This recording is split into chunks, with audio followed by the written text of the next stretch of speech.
What if I told you that for over 40 years, the world's top scientists believed a fake ape-man skull was a real human ancestor?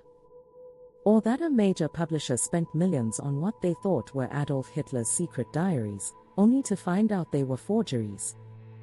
These weren't just simple pranks.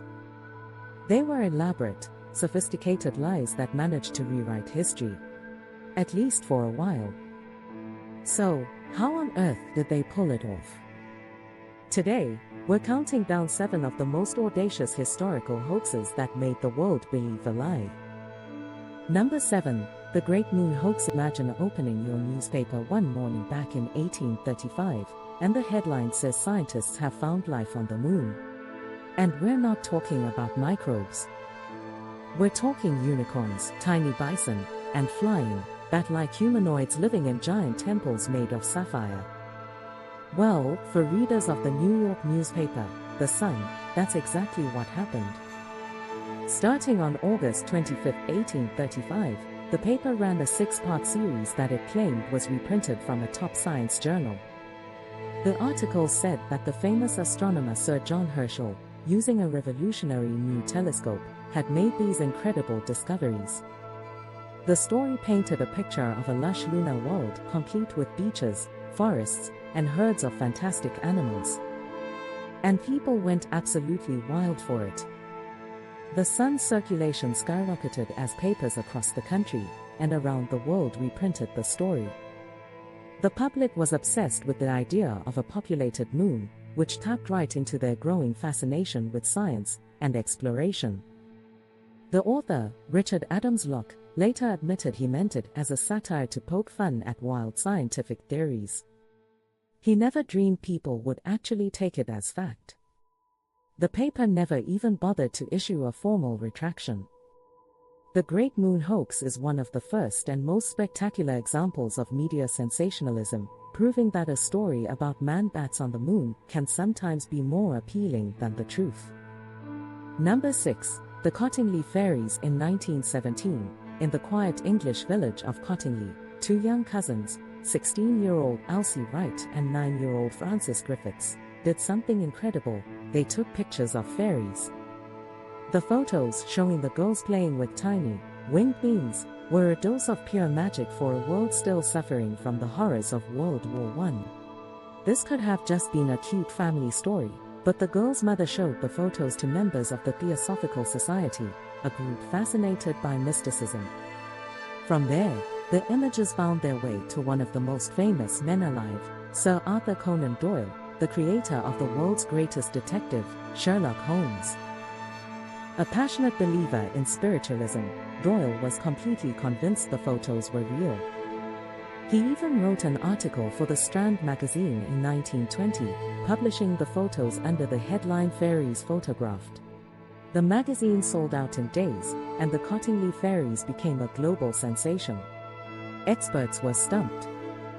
How could 2 girls from a small village pull off such a convincing fake? Well, the answer was embarrassingly simple.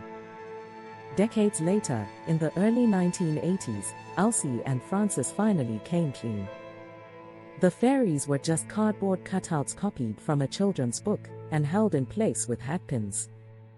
The women said they'd been too embarrassed to admit the truth after fooling a man as brilliant as Conan Doyle.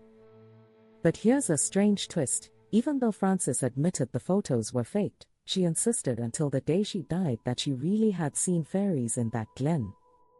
Number 5. The War of the Worlds. Broadcast on Halloween Eve, 1938, millions of Americans were gathered around their radios. Many were tuned into a popular comedy show, but when the music started, some decided to flip the dial over to the CBS network.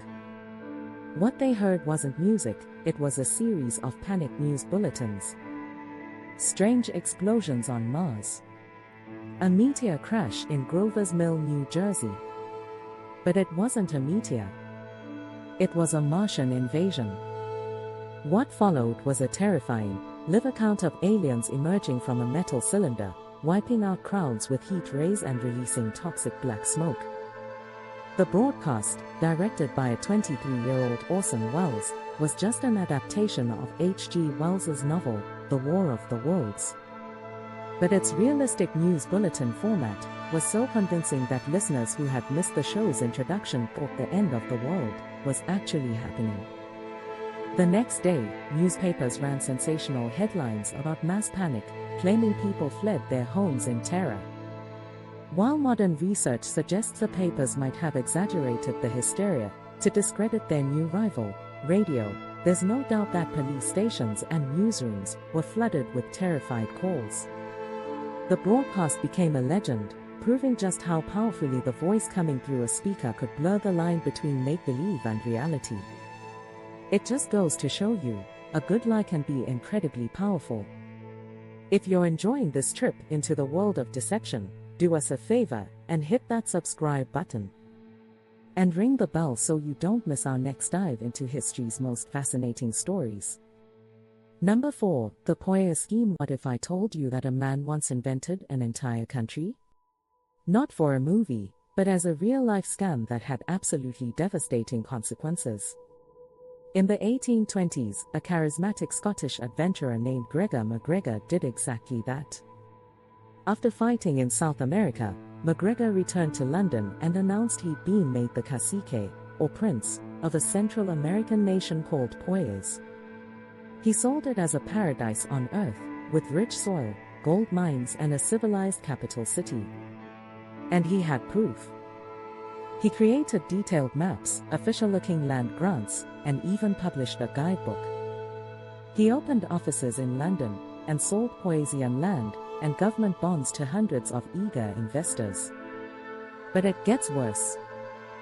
Around 250 settlers poured their life savings into the dream, setting sail in 1822 and 1823 for their new home. They didn't arrive in a bustling paradise. They arrived in a desolate, disease-ridden jungle. There was no capital city. No friendly locals. Nothing. The entire country was a lie.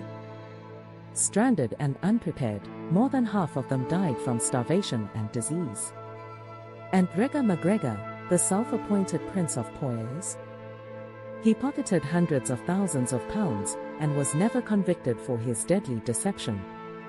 Number 3, the donation of Constantine. Some hoaxes are about money or fame. This one was about power, enough to last for 1,000 years. The donation of Constantine is probably the most influential forgery in European history.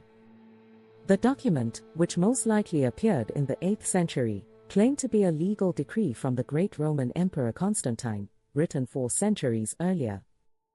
The story went that after Pope Sylvester I miraculously cured him of leprosy, a grateful Constantine gave the papacy incredible power. This donation included spiritual authority over all other churches and, more importantly, political control over Rome, Italy, and the entire Western Roman Empire. For centuries, popes used this document to justify their political power and land claims across Europe. It became a cornerstone of papal authority, cited in countless arguments throughout the Middle Ages. But some people always had their doubts.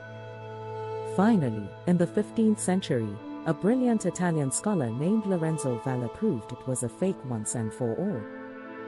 By carefully analyzing the language, Valla showed that the Latin in the document contained words and phrases that simply didn't exist in the 4th century. It was a linguistic smoking gun. The donation of Constantine is a stunning example of how a single forged document could shape the course of Western civilization for over 700 years. Number 2, the Hitler Diaries. In April 1983, the German magazine Stern announced a world-shattering scoop. They had found 60 volumes of Adolf Hitler's secret personal diaries. The magazine had paid a jaw-dropping 9.3 million German marks for the journals, which were said to have been rescued from a plane crash at the end of the war. It was a global media frenzy. News organizations around the world paid millions for the rights, and the highly respected British historian Hugh Trevor Roper even declared them authentic at first. On April 25, 1983, Stern published its first excerpt under the blaring headline, Hitler's Diaries Discovered. But almost immediately, the whole thing started to fall apart. At the big press conference, Trevor Roper himself backtracked, expressing new doubts. Other historians spotted obvious factual errors. But the most embarrassing giveaway was right on the cover of the notebooks. The Gothic initials were FH, not R. The forger had gotten Hitler's initials wrong. Within weeks, forensic testing delivered the final blow. The paper, ink, and glue were all made after the war. The diaries were a complete and total fraud. They were the work of a con artist and dealer of fake Nazi memorabilia named Konrad Kujau, who had simply copied down parts of Hitler's speeches and mixed in boring personal details.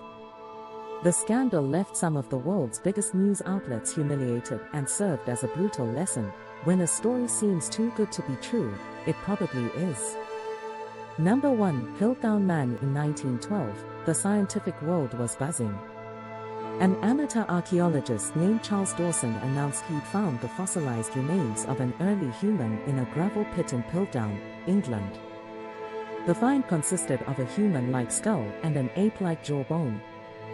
It was immediately hailed as the missing link between ape and man, the holy grail of human evolution.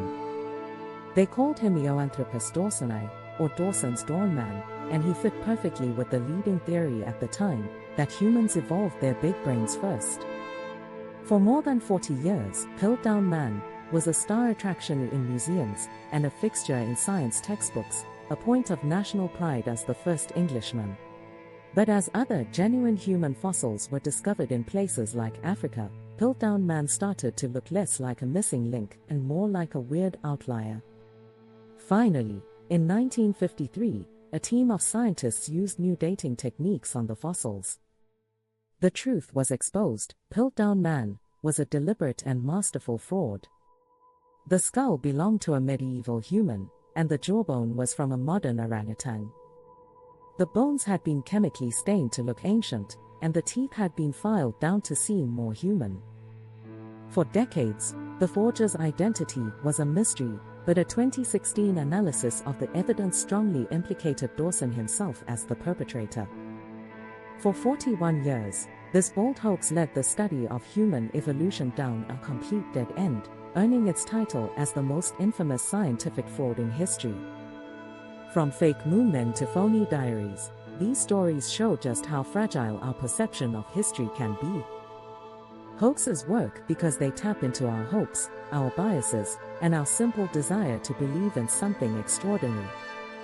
The past is full of liars, but their tall tales are a great reminder to always ask questions and maybe be a little skeptical.